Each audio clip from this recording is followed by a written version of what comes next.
Cari amici, ben ritrovati. Viaggiando con l'arte, la rubrica che a 360 gradi vi porta nel territorio del Basso Feltrino e dell'Alto Trevigiano. Quest'oggi ritorna a Fratta di Tarzo, a Cortile dell'Arte, precisamente all'11ª edizione, e siamo in compagnia del neosindaco di Tarzo, Gianangelo Boff. Ben ritrovato Gianangelo, è un piacere ritrovarti qui in questo bellissimo contesto.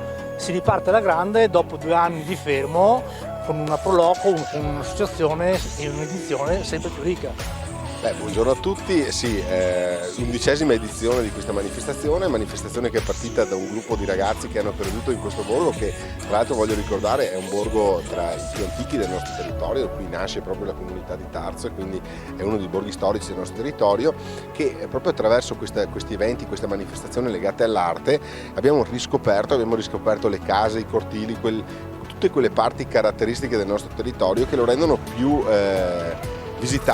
viene più visitato e quindi anche crea proprio un volano anche di promozione turistica, l'arte che viene esposta in questo evento sui vari locali che animano questa frazione.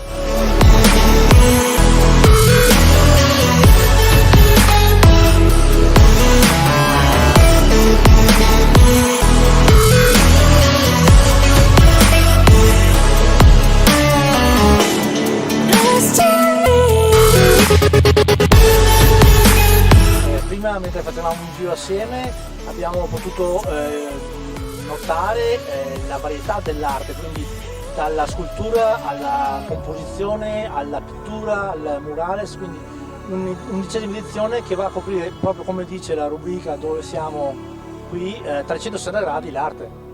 Sicuramente, cioè il nostro paese, l'Italia è il paese che custodisce l'80% del patrimonio artistico mondiale, quindi siamo nella patria dell'arte, il mondo ci conosce per l'arte e quindi riscoprire una sorta, fra virgolette, concedetemi, di piccolo rinascimento, l'arte come caratterizzazione dei nostri territori, come caratterizzazione del territorio, dello sviluppo del territorio, secondo me è una delle visioni che si avvicina di più a quello che è l'Italian Style, che noi dovremo in realtà promuovere e valorizzare in giro per il mondo, perché è ciò per cui il mondo ci conosce. Leonardo da Vinci, Michelangelo e i grandi artisti che sono conosciuti in tutto il mondo e che in realtà sono italiani.